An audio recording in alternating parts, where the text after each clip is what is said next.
큐티가 살아야 영적 생활이 삽니다. 오늘도 기도로 승리하는 하루 되시기를 간절히 바랍니다. 오늘은 8월 7일 금요일입니다.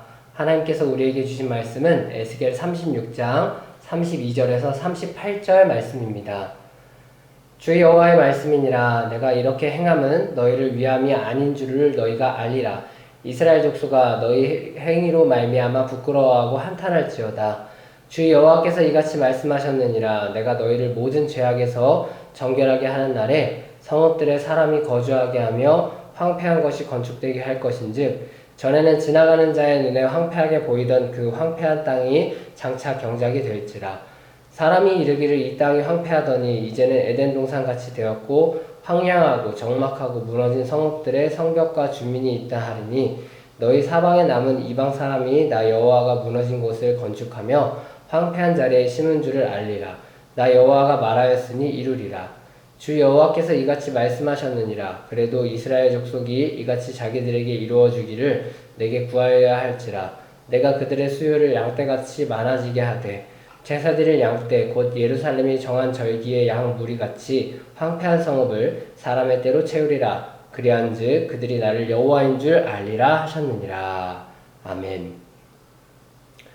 오늘은 우리가 알고 있는 기도의 중요성 그 한 가지를 나눠보면서 우리의 기도가 우리의 삶에서 소망이 되고 능력이 되고 끝까지 포기하지 않는 기도가 되기를 바라는 마음으로 말씀을 준비했습니다. 기도라는 것은 그리스도인의 고유한 것이죠.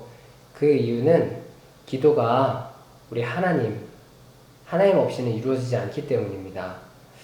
왜 그런지 오늘 기도의 4가지 단계를 나누고 이야기를 나눠보도록 하겠습니다. 기도에는 4가지 단계가 있는데요. 첫째는 하나님의 뜻이 세워지는 단계입니다. 이것이 무슨 말인지는 오늘 본문 33절부터 35절까지의 내용에서 잘 나타나 있습니다. 주님께서 에스겔을 통해 이스라엘을 하나님이 어떻게 세우겠다라고 하시는지를 선포하게 하십니다. 황폐한 성읍에 사람이 살게 될 것이고 건축물이 지어질 것이고 지나가는 자들의 눈에 황폐함밖에 없었던 이 예루살렘이 경작이 되는 것을 보게 될 것이고, 나중에 사람들이 보면서 이르기를 황폐한 이 땅이 어떻게 이렇게 에덴 동산같이 되었냐, 이렇게 말할 정도로 회복시키겠다라는 게 하나님의 뜻입니다. 폐허가 된 이스라엘 땅을 어찌어찌 회복시킬 것이다 라고 말이죠. 이것이 하나님의 뜻이 세워지는 단계입니다. 아직 이루어진 것은 아니죠. 이렇게 하나님의 뜻이 세워졌다면 이제 기도의 2번째 단계가 있습니다. 2번째는 사람에게 기도할 마음을 주시는 단계입니다. 우리는 살면서 이것을 참 많이 경험했을 건데요. 어떤 고난을 경험했을 때 주님께 나와서 기도해 봐야겠다, 이런 마음이 생길 때가 있고, 누군가를 생각할 때, 누군가 안타까운 일을 경험했다는 걸 봤을 때 기도해야겠다, 이런 마음이 생길 때가 있습니다. 이것을 우리는 흔히 감동이라고 하는데요. 그 감동이 밀려올 때 이러한 마음은 사실 하나님이 우리에게 너 기도해라, 이렇게 감동을 주시는 것입니다. 이것이 기도의 2번째 단계입니다. 하나님이 사람에게 기도할 마음을 주시는 것이죠. 오늘 본문 37절을 보면 이것이 정말 잘 나와 있는데요. 주 여호와께서 이같이 말씀하셨느니라. 그래도 이스라엘 족속이 이같이 자기들에게 이루어 주기를 내게 구하여야 할지라. 아멘. 이와 같이 주님이 우리에게 기도하라고 마음에 감동을 주시고 명령을 하시는 것입니다. 이스라엘 족속이 이러한 하나님의 뜻이 자기들에게 이루어지기를 구해라. 이것이 하나님의 말씀이시죠.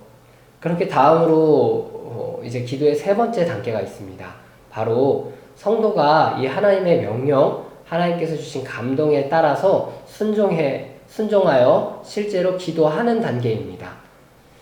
우리는 성경의 수많은 역사를 봐왔고 우리 신앙생활에서도 수많은 역사를 경험했습니다. 그것은 긍정적이진 않은 것인데, 주님께서 이스라엘 백성에게 그리고 우리에게 기도할 감동, 마음, 환경을 허락하셨을지라도 이스라엘 백성은 실제로 마음을 다해 기도하는데 쉽게 움직이지 않았습니다. 그들은 하나님 감동을 주셔도 기도하지 않았죠. 우리는 그런 마음이 없이 하나님이 감동을 주시면 이 기도의 세 번째 단계처럼 실제로 기도하는 일들이 우리의 삶에서 벌어졌으면 좋겠습니다. 그리고 마지막으로 네 번째 단계는 하나님이 그 기도를 들으시고 뜻을 이루시는 단계입니다. 놀랍게도 우리 하나님은 뜻을 세우신 이후에 사람에게 그 뜻을 이루도록 기도할 마음의 감동을 주시고, 사람이 하나님의 뜻을 위해 기도한 후에 하나님이 그 뜻을 진행하시는 분이시죠.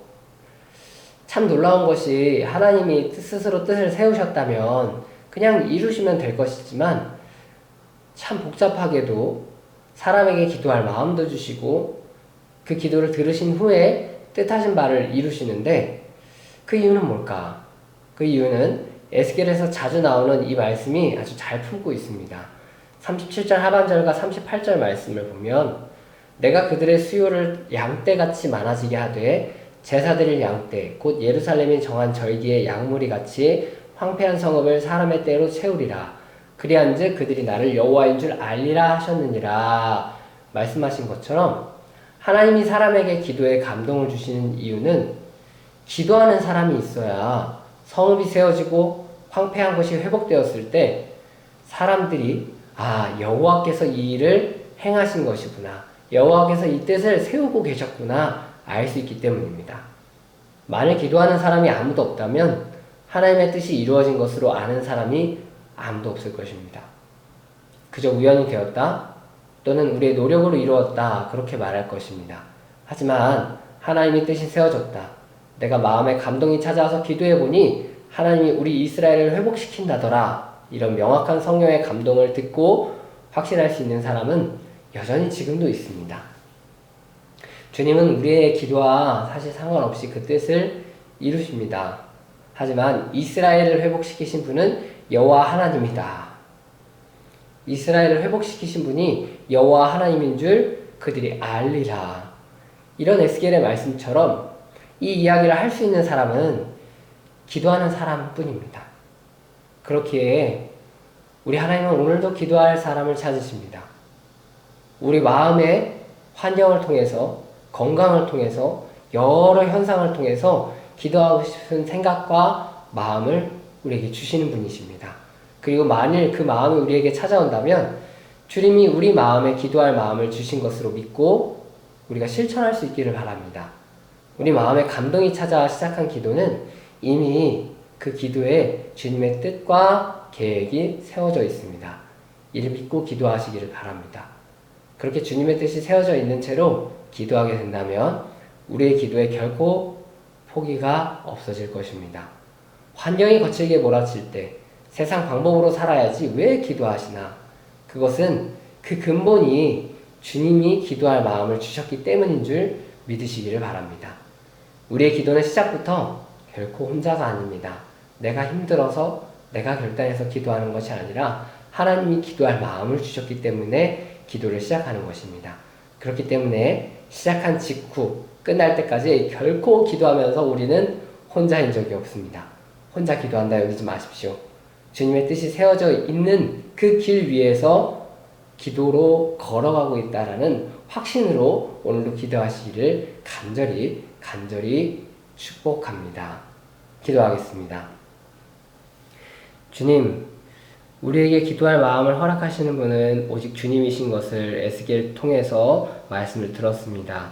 하나님의 뜻이 이미 세워져 있고 그 황폐한 예루살렘을 세우시는데 하나님의 뜻을 이루기를 간절히 기도하는 사람을 오늘도 하나님의 명령을 통해서 찾고 계십니다. 그 사람이 우리가 되어서 하나님의 뜻이 이루어지는 그 순간 우리의 기도를 통하여서 하나님이 살아계셨다라는 것을 증언할 수 있는 그런 놀라운 성도들이 될 수 있도록 주님께서 은혜 베풀어 주시옵소서. 감사합니다. 예수님의 이름으로 기도합니다. 아멘. 이제 말씀과 기도 제목을 가지고 함께 기도하겠습니다.